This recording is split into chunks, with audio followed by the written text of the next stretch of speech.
The Passion of our Lord Jesus Christ, according to Matthew. One of the 12, who was called Judas Iscariot, went to the chief priests and said,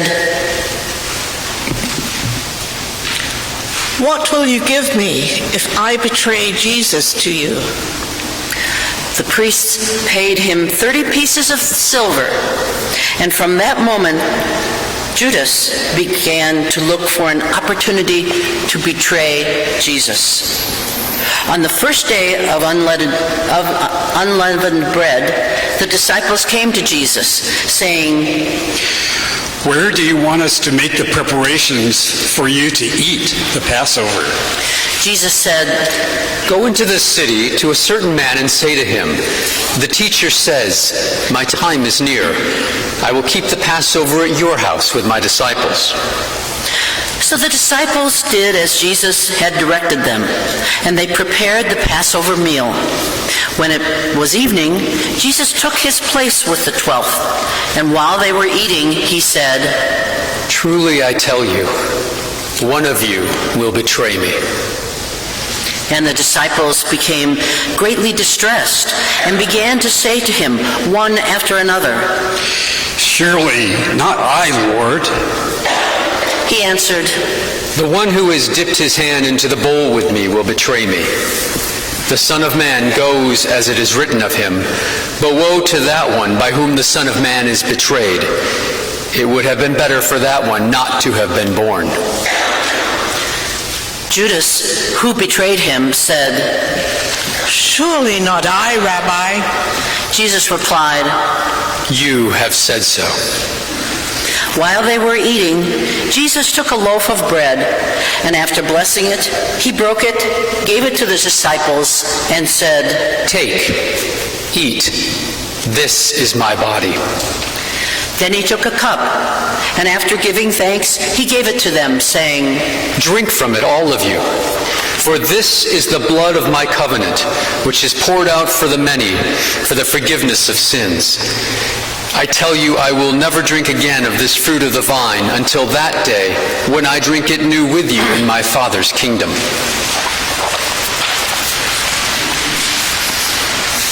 When they had sung a hymn, they went out to the Mount of Olives.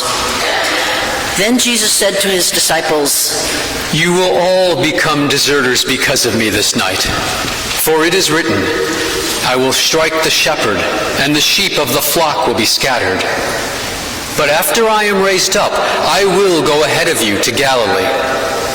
Peter said to him, "Though all have become deserters because of you, I will never desert you." Jesus said to him, "Truly I tell you, this very night before the cock crows, you will deny me 3 times. Peter said to him, "Even though I must die with you, I will not deny you." And so said all the disciples. Then Jesus went with his disciples to a place called Gethsemane, and he said to them, "Sit here while I go over there and pray." He took with him Peter and the 2 sons of Zebedee, and began to be grieved and agitated. Then he said to them, "I am deeply grieved, even to death. Remain here and stay awake with me." And going a little farther, Jesus threw himself on the ground and prayed, "My Father, if it is possible, let this cup pass from me. Yet not what I want, but what you want." Then he came to the disciples and found them sleeping. And he said to Peter, "So could you not stay awake with me 1 hour?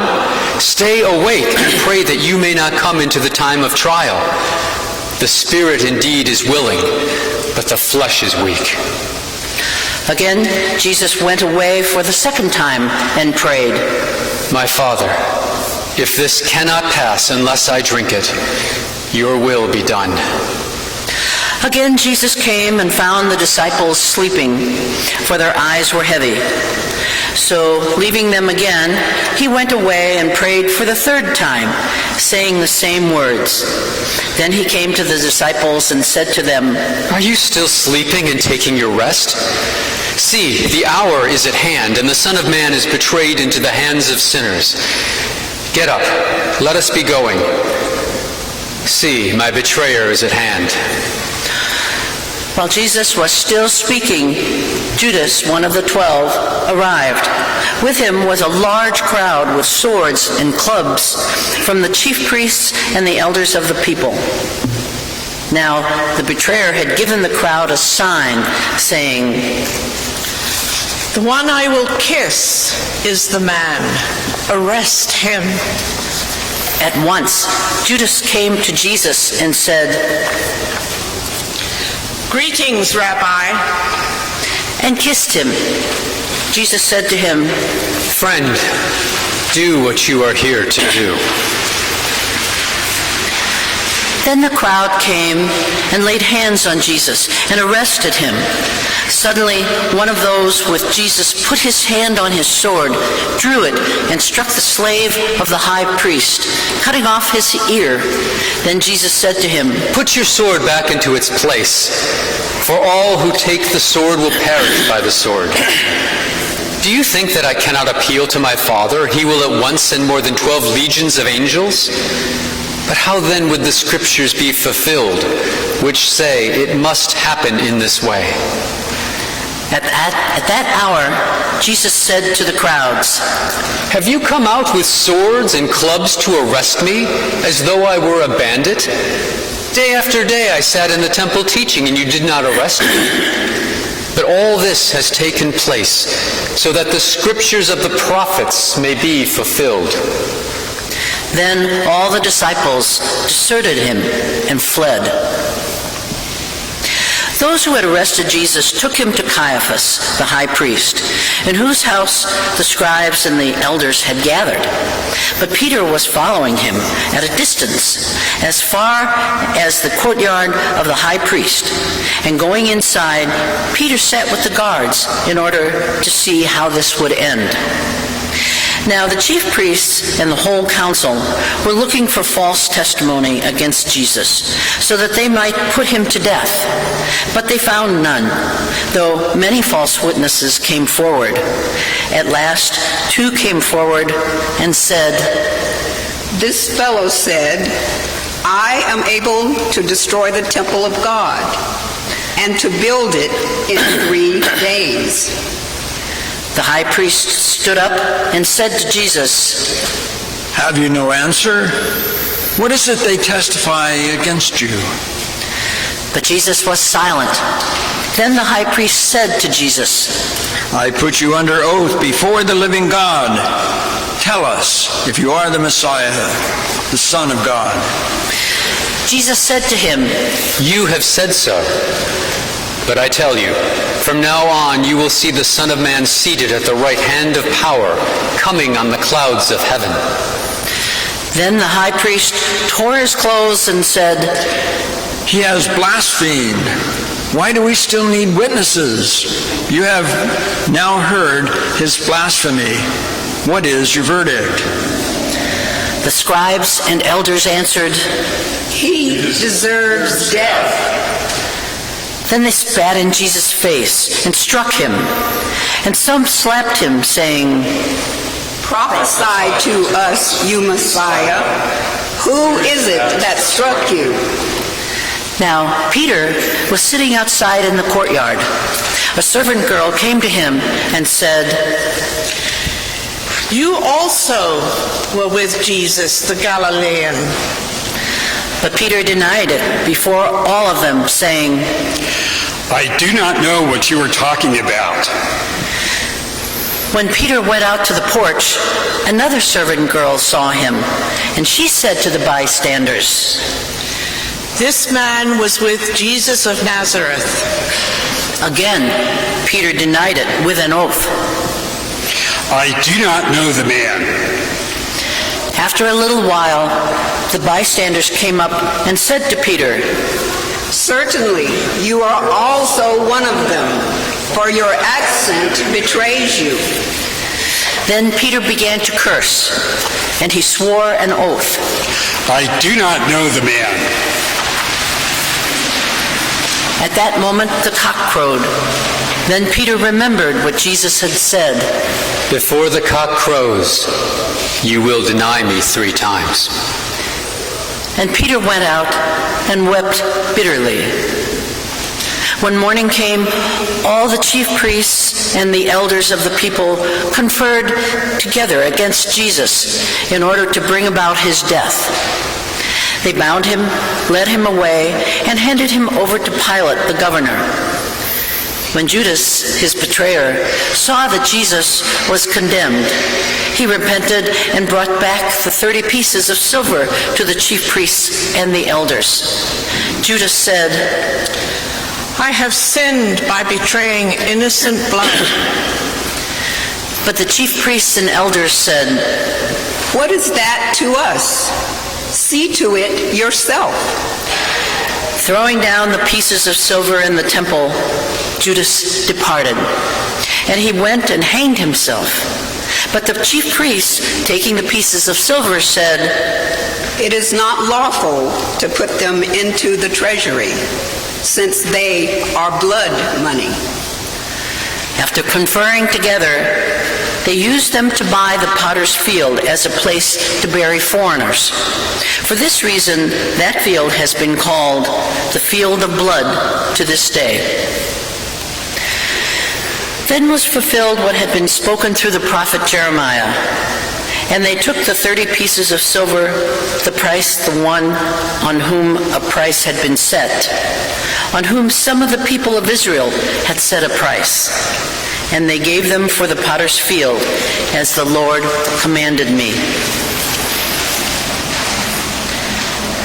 Now Jesus stood before the governor, and the governor asked him, Are you the king of the Jews?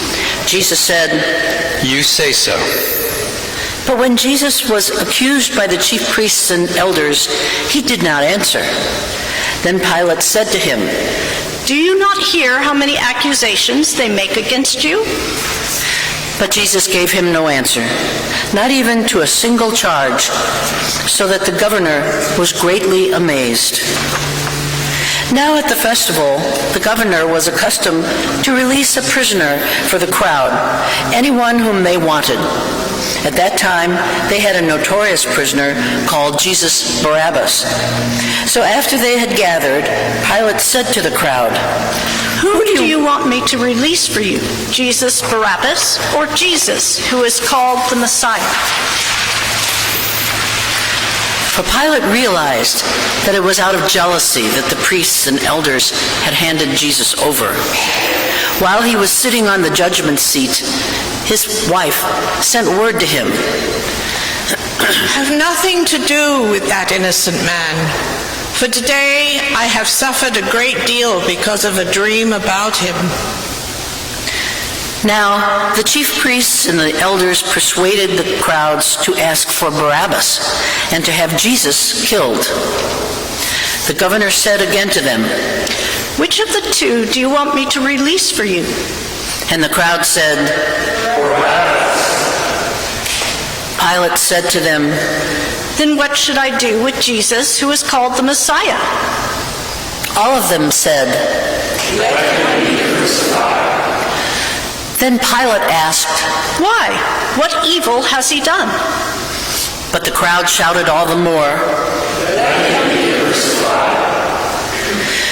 So when Pilate saw that he could do nothing, but rather that a riot was beginning, he took some water and washed his hands before the crowd, saying, I am innocent of this man's blood. See to it yourselves.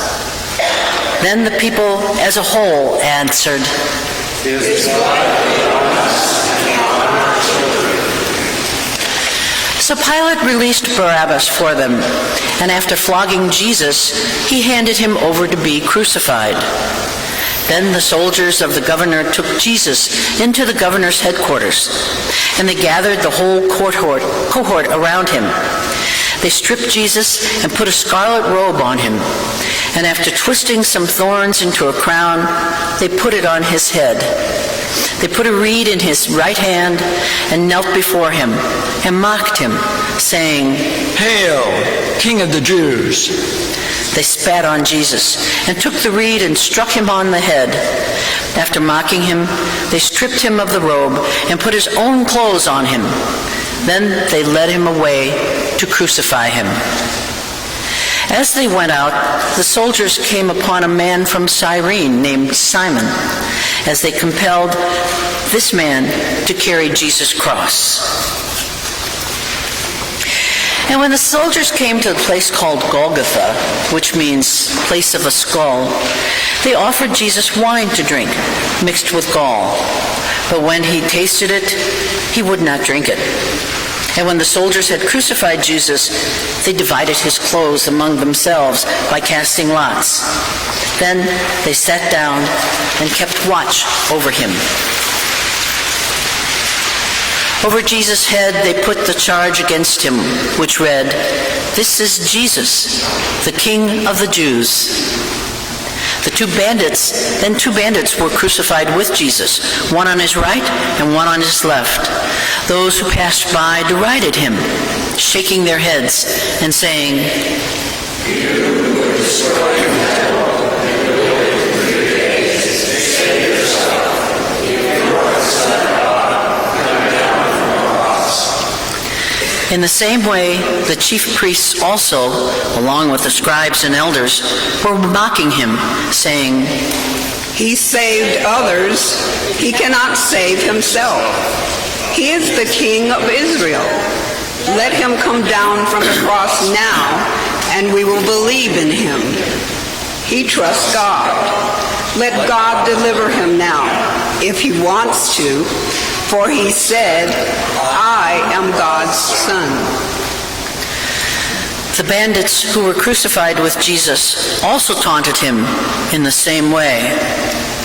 From noon on, darkness came over the whole land until 3 p.m. And about 3 o'clock, Jesus cried with a loud voice, Eli, Eli, lema sabachthani. That is, my God, why have you forsaken me? when some of the bystanders heard it, they said, "This man is calling for Elijah." At once, one of them ran and got a sponge, filled it with sour wine, put it on a stick, and gave it to him to drink. But the others said, "Wait, let us see whether Elijah will come to save him." Then Jesus cried again with a loud voice and breathed his last.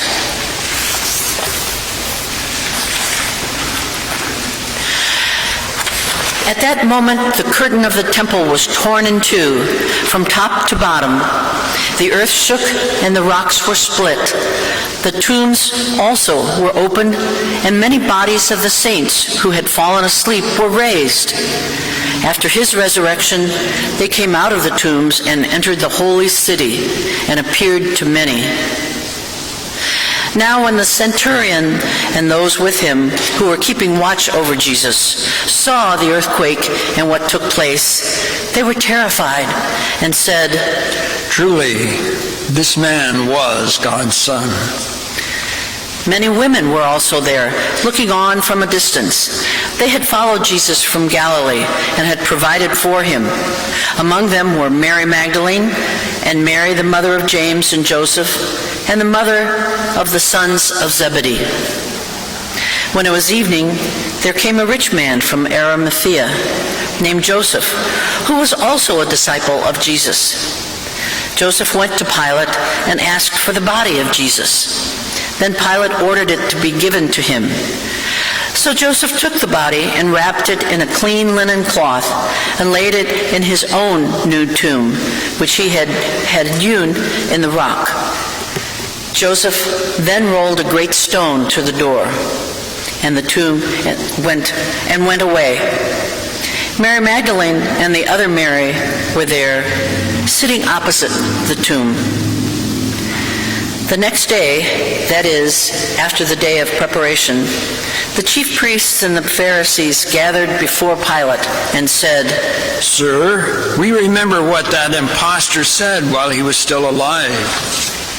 He said, 'After 3 days, I will rise again.' Therefore, command the tomb to be made secure until the 3rd day. Otherwise, Jesus' disciples may go and steal him away and tell the people." He has been raised from the dead, and the last deception would be worse than the first. Pilate said to them, You have a guard of soldiers. Go, make it as secure as you can. So they went with the guard and made the tomb secure by sealing the stone.